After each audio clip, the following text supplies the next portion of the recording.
जय अम्मा काली की भक्तों, आप सभी को शुभ प्रभात। अम्मा काली आप सभी की सदैव रक्षा करे। आप सभी प्रसन्न रहें, सभी खुश रहें। भक्तों, आज का टॉपिक आपके लिए बहुत महत्वपूर्ण है और मेरे लिए भी, क्योंकि मैं अति प्रसन्न हो जाती हूँ जब कोई बात देवों के देव महादेव की करता है, बाबा की बात करता है या मैं खुद करती हूँ। तो चलिए वीडियो को आगे बढ़ाते हैं। भक्तों, महादेव सभी देवी देवताओं में सबसे शांत, अपने में मगन रहने वाले हैं। सभी देवी देवताओं में इनका पूजन सबसे सरल है भक्तों। और मेरे प्यारे महादेव बाबा कभी भी अपने भक्तों से रुष्ट नहीं होते हैं। भक्तों, आप कैसे भी पूजन करिए, सभी से प्रसन्न रहते हैं। आप कितनी भी बड़ी गलती क्यों ना कर दें, इनके पूजन में ये ध्यान ही नहीं देते अपने भक्त की गलतियों पर, कि भक्त पूजन कर रहा था, कोई बात नहीं, गलती हो गई। इसलिए सिर्फ इन्हीं को भोलेनाथ कहा जाता है और किसी देवी देवता को नहीं।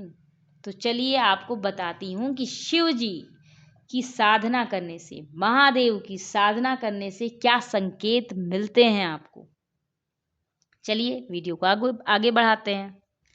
पहला संकेत, आपके अंदर धैर्य आ जाता है, किसी भी बात को सहन करने की क्षमता आ जाती है। भक्तों, कोई आपसे कितना भी बड़बड़ बड़बड़ कर रहा है, लड़ाई कर रहा है, आप पलट के उसे जवाब ही नहीं देंगे।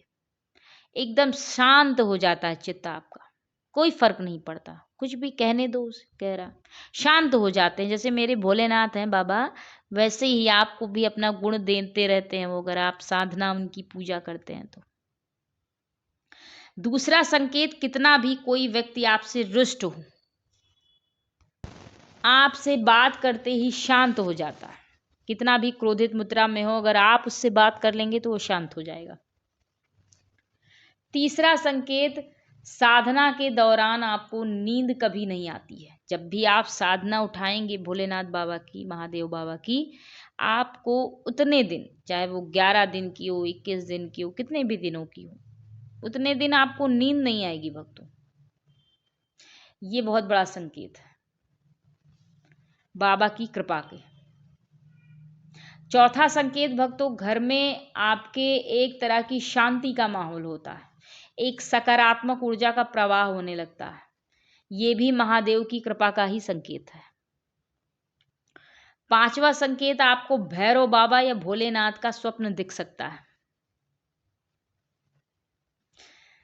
छठा संकेत, स्वप्न में कुत्ते का दिखना, बैल का दिखना, कि आप उसके इर्द गिर्द घूम रहे हैं, कुत्ते से, कोई कुत्ता है उससे आप खेल रहे हैं, या कुत्ता आपको दौड़ा रहा है, या कुछ खिला रहे हैं कुत्ते को। ये भी भोलेनाथ की कृपा के संकेत होते हैं।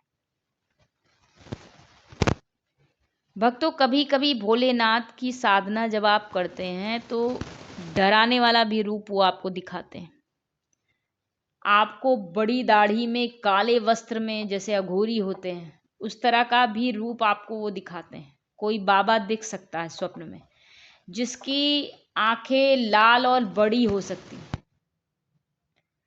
कभी सफेद वस्त्र पहने कोई लंबा इंसान सफेद वस्त्र सर में बांधे हुए दिख सकता है। सातवां संकेत, जब भी आप महादेव की साधना करेंगे, आपसे भैरव बाबा मिलने जरूर आते हैं। और जब भी आप पूजा कर बैठे होंगे, पूजा कर रहे होंगे, आपको धुएं या सिगरेट जैसी स्मेल, उसकी खुशबू जरूर आएगी, अगर आप भोलेनाथ की पूजा कर रहे हैं। ये भी महादेव की कृपा के संकेत हैं, क्योंकि उस समय आपसे भैरव बाबा ही मिलने आते हैं। वो जरूर देखने आते हैं कि महादेव की पूजा कौन कर रहा है, कौन सा भक्त उन्हें याद कर रहा है, कौन भक्त।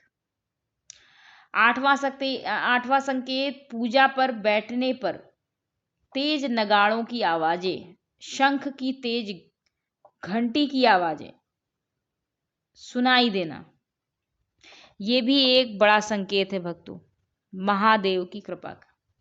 शंख की आवाज भी आपको तेज सुनाई देगी।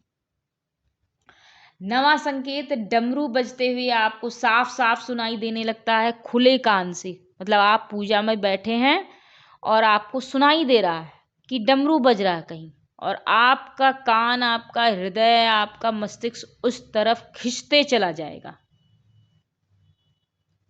10वां संकेत, भोलेनाथ की साधना के दौरान आपके प्रज्वलित दीपक में डमरू का बनना, त्रिशूल का बनना या ओम का बनना, ये सबसे बड़ी कृपा का संकेत होता है महादेव की भक्तों। 11 सबसे महत्वपूर्ण संकेत, अगर साधना के दौरान आप बिल्व पत्र चढ़ाते हैं तो उस पूजा के दौरान आपको 4 या 5 पत्ते का बिल्व पत्र जरूर मिलेगा, मीन्स बेल पत्र। स्वप्न में भोलेनाथ का दिखना, मंदिर का दिखना, ये भी महादेव की कृपा का संकेत है।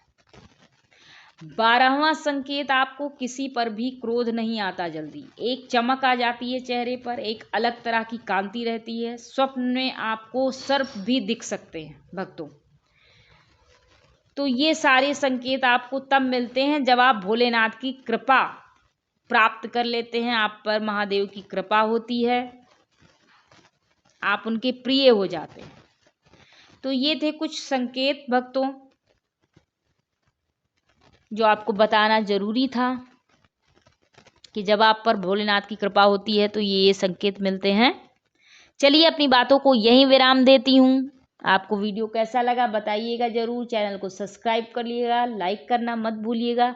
कुछ भी अगर पूछना हो इस विषय से संबंधित चीज़, प्रश्न, तो कमेंट बॉक्स में जरूर पूछिए, मैं सदैव उत्तर दूंगी। धन्यवाद भक्तों।